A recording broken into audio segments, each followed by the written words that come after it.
ബിന്ദുവിനെ കാണാതാകുന്നത് 2002-ൽ, ജൈനമ്മയെ കാണാതാകുന്നത് 2023-ൽ. വലിയ ഗ്യാപ്പാണ്. പക്ഷേ ബിന്ദു പത്മനാഭൻ ജൈനമ്മ തിരോധാന കേസുകളിൽ ആലപ്പുഴയിൽ നിന്ന് കണ്ടെത്തിയത് ഞെട്ടിക്കുന്ന വിവരങ്ങളാണ്. ആരോപണ വിധേയനായ സെബാസ്റ്റ്യന്റെ വീട്ടിൽ ക്രൈംബ്രാഞ്ച് നടത്തിയ പരിശോധനയിലാണ് ഹാളിൽ നിന്ന് രക്തക്കറ കണ്ടെത്തിയത്. വീട്ടുവളപ്പിൽ നിന്ന് അസ്ഥികൂടത്തിന്റെ അവശിഷ്ടങ്ങൾ കൂടി കണ്ടെത്തിയതോടെ കൊലപാതകമാണെന്ന സംശയമാണ് ക്രൈംബ്രാഞ്ച് ഉയർത്തുന്നത്. വളരെ വിശദമായ അന്വേഷണത്തിലേക്കാണ് ക്രൈംബ്രാഞ്ച് കടക്കുന്നത്. 2024 ഡിസംബർ 23-നാണ് കോട്ടയം ഏറ്റുമാനൂർ സ്വദേശി ജൈനമ്മയെ കാണാതാകുന്നത്. ഈ കേസിൽ ആരോപണ വിധേയനാണ് ചേർത്തല സ്വദേശി സെബാസ്റ്റ്യൻ. കേസിന്റെ അന്വേഷണ ഘട്ടത്തിൽ ക്രൈംബ്രാഞ്ചിന് ലഭിച്ചത് നിർണായക വിവരം. ഈ വിവരത്തിന്റെ അടിസ്ഥാനത്തിൽ നടത്തിയ അന്വേഷണമാണ് ചേർത്തലയിലെ സെബാസ്റ്റ്യന്റെ ഈ വീട്ടിലെത്തി നിന്നത്. ഏറ്റുമാനൂരിലെ വീട്ടിൽ നിന്ന് പാലായിൽ ധ്യാനത്തിന് പങ്കെടുക്കാനെന്ന് പറഞ്ഞാണ് ജൈനമ്മ ഇറങ്ങിയത്. പിന്നീട് വിവരമൊന്നുമില്ല. കുടുംബം പോലീസിൽ പരാതി നൽകി. അന്വേഷണം ക്രൈംബ്രാഞ്ച് ഏറ്റെടുത്തു. ഒടുവിൽ സെബാസ്റ്റ്യൻ കസ്റ്റഡിയിലായി. ചോദ്യം ചെയ്യലിനോട് തീരെ സഹകരണമില്ലെങ്കിലും സംശയങ്ങളുടെ പുറത്ത് സെബാസ്റ്റ്യന്റെ വീട്ടിൽ പരിശോധന നടത്തി.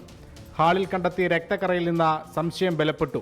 വീട്ടുവളപ്പിൽ ദുരൂഹ സാഹചര്യത്തിൽ മണ്ണിളക്കിയ 4 ഇടങ്ങൾ, അതിലൊന്നിൽ മനുഷ്യന്റെ അസ്ഥികളും കണ്ടെത്തി.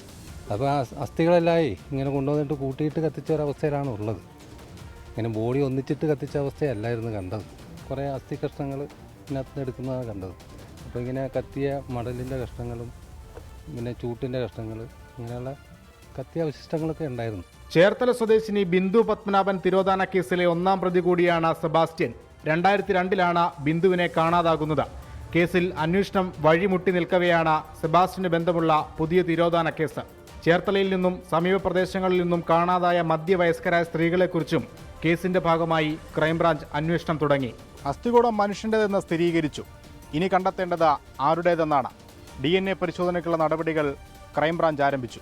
സ്ത്രീകളുമായിട്ട് സൗഹൃദം സ്ഥാപിച്ച് അവരുടെ സ്വത്തുക്കൾ കൈക്കലാക്കുകയാണ് സാധാരണ രീതിയിൽ. ഈ ബിന്ദുവിൻ്റെ കേസിന് ആ ഒരു സമയത്ത് ലേറ്റസ്റ്റായിട്ട് ഒരു റൂമിൽ മാത്രം ഗ്രാനൈറ്റ് ഇട്ടിട്ടുണ്ട്. അപ്പോൾ അന്വേഷണ സംഘത്തിനും അതിൽ സംശയമുണ്ട്, നമ്മുടെ നാട്ടുകാർക്കൊക്കെ സംശയമുള്ളതാണ് അതിൻ്റെ അടിയിൽ ശരീരാവശിഷ്ടങ്ങളുണ്ടോ എന്നുള്ളത്. സെബാസ്റ്റ്യനുമായി ബന്ധമുള്ള 2 സ്ത്രീകളെ ഏത് സാഹചര്യത്തിൽ കാണാതായി? തിരോധാനത്തിന് പിന്നിൽ സെബാസ്റ്റ്യനെങ്കിൽ ലക്ഷ്യമെന്തായിരുന്നു? ഇത്രയും നാൾ എങ്ങനെ രക്ഷപ്പെട്ടു നടന്നു? ഉത്തരം കിട്ടാത്ത ചോദ്യങ്ങൾ നിരവധിയാണ്. ഈ കാണുന്ന ചെറിയ കുഴിയിൽ നിന്നാണ് ശരീരാവശിഷ്ടങ്ങൾ കണ്ടെത്തിയത്. ഒരു ശരീരം പൂർണ്ണമായി കത്തിച്ചതിൻ്റെ തെളിവുകളും കണ്ടെത്തിയിട്ടില്ല. അവശേഷിക്കുന്ന ശരീരഭാഗങ്ങൾ എവിടെയെന്ന ചോദ്യം ബാക്കിയാണ്.